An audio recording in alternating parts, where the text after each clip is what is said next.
गाव म्हटलं की पहिलं आठवतं ते रम्य बालपण. सह्याद्री पर्वतरांगांच्या कुशीत आणि सुंदर जंगलाने वेढलेल्या गावात तुम्ही कधी राहिलात काय? नसेल तर तो स्वर्गीय आनंद घ्याच एकदा. माझं भाग्य म्हटलं तर काही वावगं ठरणार नाही. मी खरंच खूप भाग्यशाली आहे की मी अशा गावात राहिलो, वाढलो आहे. माझ्या आयुष्याचं मूळ येथेच याच अशाच मातीत राहिलं आहे. आणि आता जगात कुठेही असलं तरी या मातीशी, इथल्या लोकांशी जी नाळ जोडलेली आहे ती नेहमीच मुळाशी नातं जोडून देते. माझ्या गावाचे नाव आहे जेऊर. सह्याद्री पर्वतरांगांच्या कुशीत वसलेलं एक छोटंसं गाव माझं जेऊर.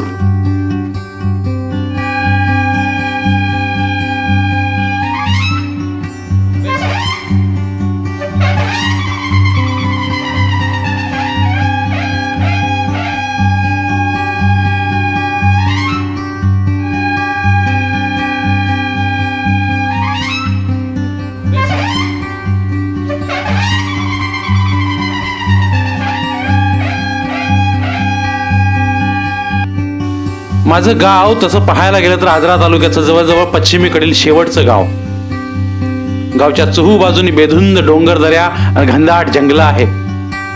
लोक अगदी रूढी परंपरा जपत निसर्गाच्या सान्निध्यात नैसर्गिक पद्धतीने जगत आहेत. तिथं कृत्रिमता तशी आज ही कमीच आहे आणि याच गोष्टीचा फार आनंद आणि अभिमान आहे मला. माझा गाव आजरा या आमच्या तालुक्याच्या ठिकाणाहून अगदी 9-10 किलोमीटरच्या अंतरावर अगदी पश्चिम सीमेकडील भागात आहे. आजरा येथून गावाकडे जाण्याचा मार्ग म्हणजे जणू एक आल्हाददायक प्रवासच असतो. मध्येच एखादं गाव, मध्येच घनदाट जंगल, रस्त्याच्या दुतर्फा झाकळून आलेली झाडे मनाला वेध लावून जातात. बरेच दिवस शहरात राहून आलेल्या माणसांसाठी हा एक सुखद धक्का किंवा स्वर्गीय सुखाचाच एक भाग असतो. गावच्या सीमेत प्रवेश करताच श्री चाळोबा नावाचं श्रद्धास्थान आहे.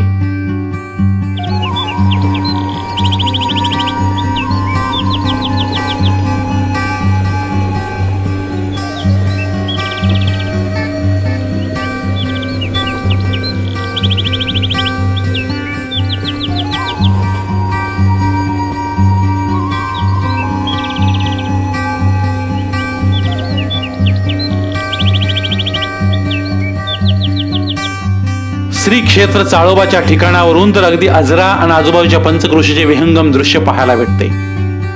ते दूरवर असलेले चित्री धरण, पावसाच्या शुभ्र कोसळत्या धारात हा नयनरम्य सोहळा टिपताना मनाला अगदी एक लाक्षणिक सौख्य लाभते. गावच्या अलीकडेच उंच निलगिरीची झाडे आहेत. तिथे तर अगदी फिल्मी अनुभव येतो मनाला. गावात राहणारे लोक तसे साध्या राहणीमानातच राहतात, पण मनाचा मोठेपणा एकदा अनुभवाच तुम्ही. गावची लोकसंख्या काही इतकी जास्त नाही. गावातील प्रत्येक जण अगदी एकमेकांच्या सवयीपासून ते आवडी निवडी पर्यंत एकमेकांना ओळखतो. एक बांधिलकी आहे गावात. गावातील प्रत्येक सण अगदी ज्येष्ठांच्या सल्ल्याने आणि चालत आलेल्या परंपरेने होतो. मग तेथे कोणतीही लापरवाही केली जात नाही. गावच्या हिताचे सर्व निर्णय अगदी एकमताने घेतले जातात. गावात प्रवेश केला की अगदी दुतर्फा उतरत्या छपरांची लाल कौलारू घरे आहेत. आता तर थोडी पक्की घरेही होत आहेत. माझ्या गावालगतच्या पंचक्रोशीतली गावे, वसाहती यांना धरण क्षेत्र असं घोषित केल्यामुळे गावातील लोकांनी पक्क्या आधुनिक प्रकारांच्या घरांना इतकं महत्व नाही दिलं. पण यामुळे का होईना दुर्मिळ होत चाललेल्या गावचा पारंपरिकपणा अजूनही तसाच आहे. गावच्या वसाहतीच्या अगदी शेवटी गावाचं ग्रामदैवत श्रद्धास्थान बामणा देवीचं भव्य मंदिर आहे. शेजारीच आमची गावाची प्राथमिक शाळा आहे. मंदिराचं आणि शाळेचं अंगण म्हणजे गावातील बालगोपाळांचं खेळांचं मैदान, ज्याची दालनं नेहमीच उघडी असायची सर्वांसाठी. जिथं ऊन, वारा, पाऊस यांची चिंता न करता आम्ही ही भान विसरून खेळायचो लहानपणी.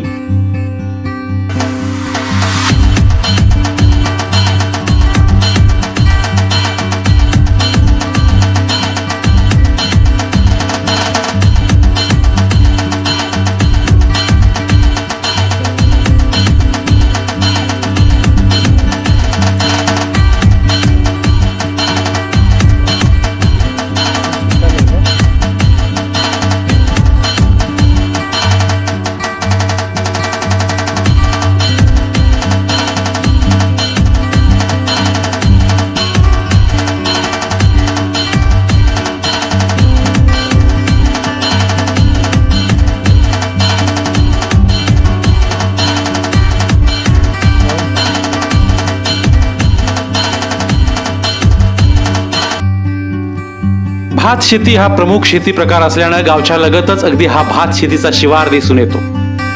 याशिवाय लोक नाचणी, भुईमूग, ऊस, काजू ही पिके देखील घेतात. शेतीला जोडधंदा असले पशुपालन, कुक्कुटपालन, दुग्ध व्यवसाय याचीही संसाराचा गाडा चालवण्यासाठी मदत होते. गावाची वस्ती ही एका छोट्या टेकडीच्या पायथ्याशी असल्यानं आता त्या उंच भागावर पण बऱ्यापैकी वस्ती वाढली आहे. आणि शाळेचं ठिकाण इतक्या सुंदर ठिकाणी आहे की तिथून अख्ख्या भात शेतीचा शिवार तुमच्या नजरेत येतो. परिसर अभ्यासाचा शेतीविषयीचा पाठ गुरुजी जेव्हा शिकवायचे तेव्हा मन अगदी चिंब पावसात भिजत अख्ख्या शिवाराची सैर करून यायचे.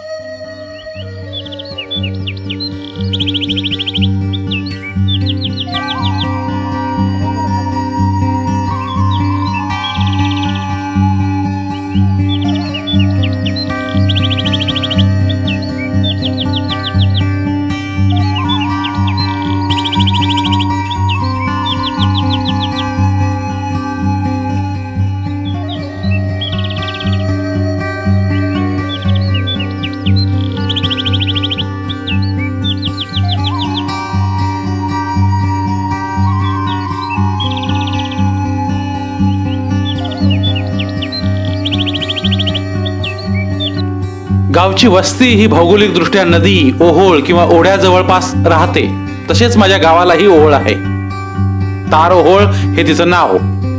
श्री क्षेत्र खेतोबा येथे उगम पावणारी ही ओहोळच गावाला जलपुरवठा करते. या ओढ्यावर मासे पकडायला जाणे, खेकडे पकडणे, पोहायला जाणे, म्हैशी चारायला जाणे, करवंद, आंबा, फणस, तोरणं, पेरू या रानमेव्यासाठी जंगलात भटकंती हा आमच्या गावातील बाल जीवनाचा एक अविभाज्य घटक आहे बरं का. आजही आम्ही जेव्हा जेव्हा इथे येतो तेव्हा इथल्या बातीचा गंध मन कसं भारावून टाकतो. त्या गंधाने मनाला मोहर येऊन रम्य बालपणाची फुले भरून येतात. अगदी तुम्ही कुठेही जा पण गावातील बालपणाची तोड कुठेच नाही.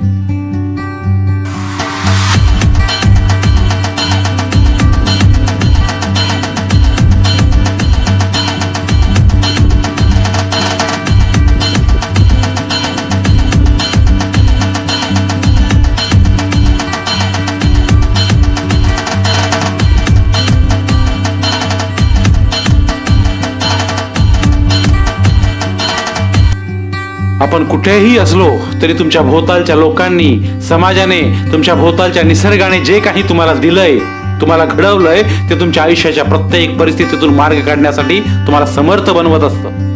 आणि मला खात्री आहे की हे मी माझ्या गावाकडून, तिथल्या लोकांकडून भरपूर काही शिकलोय.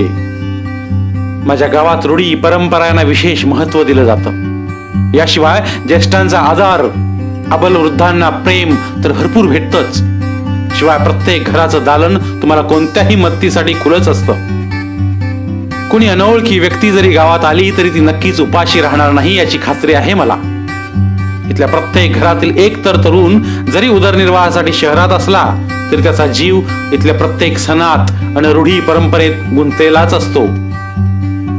एखाद्याच्या आनंदात, दुःखात किती सहभागी व्हावं हे जर शिकायचं असेल तर त्याचं आदर्श उदाहरण म्हणजे माझा गाव जेऊर. मला वाटतं सणांनाही एक सुगंध असतो आनंदाचा. तो कधी अनुभवायचाच असेल तर छोट्या लोकवस्तींच्या गावांची सफर करा. तुम्हाला नक्कीच आनंदाचा, सुखाचा गंध काय असतो याची प्रचिती येईल. काही माहोलच वेगळा असतो. ते प्रत्येक घरातून येणारा धूप, अगरबत्ती यांचा गंध, आहा हा, आजही आठवलं तरी मनात अगदी आनंदी आनंद होतो. त्यातल्या त्यात माझ्या गावात गणपती उत्सव आणि सप्ताह हरनामाचा असे दोन प्रमुख आणि अतिविशेष असे हे सण मोठ्याने साजरे करतात. याशिवाय वृक्ष संवर्धन, वृक्षारोपण, दिवाळी, दसरा, शिमगा अगदी पारंपरिक पद्धतीने केले जातात.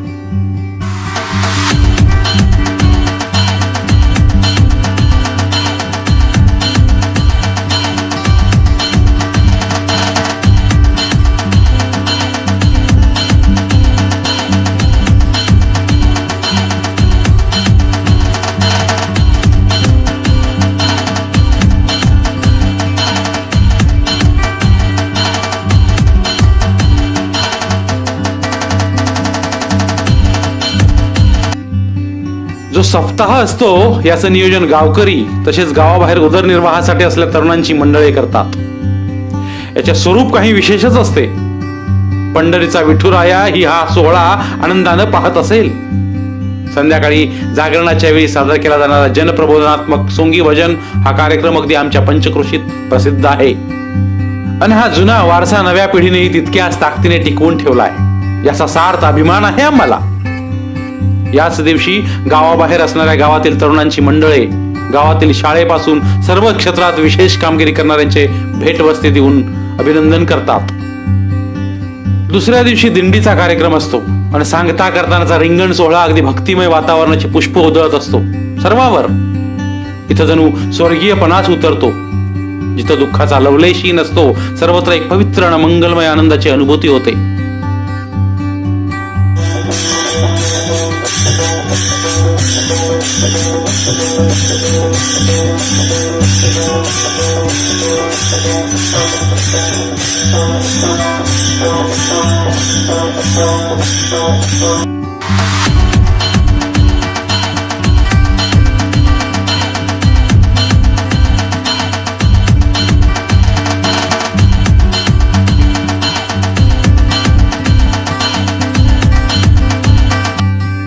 गावात व्यतीत केलेल्या सर्व क्षणांची शिदोरी माझ्यासारख्या गाव सोडून बाहेर राहणाऱ्या सर्व माझ्या खेडूत तरुणांकडे आहे. आणि या सुखद गोष्टींची जेव्हा जेव्हा भूक वाटते तेव्हा तेव्हा तो अगदी मनमोकळेपणाने शिदोरी उघडून त्याचा मनमुराद आनंद घेऊ शकतो. व्यापक आणि शहरातील कृत्रिम जीवनात या गावाकडील जीवनाचे महत्व प्रत्येक जण अनुभवत असेल.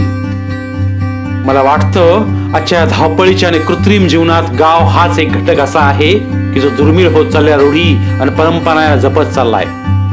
आणि यापुढेही हे कार्य तो अविरत करत राहील. मला आनंद आहे की माझा गाव या कार्यात अगदी लाक्षणिक भूमिका बजावत आहे. त्यामुळे गावाच्या आपलेपणाची आपुलकीची ओढ कधीच कमी नाही होणार. म्हणून मला इथं असं बोलावं वाटतं. गावाचे ही नाव आठवताना मन धाव घेई. बालपणाला कवेत घ्याया किती त्याची घाई. मृदू गंधानेच मन कसं ते उल्हसित होई. गावाची ती हाक वेगळी. ओढ जीवाला लावी, ओढ जीवाला लावी.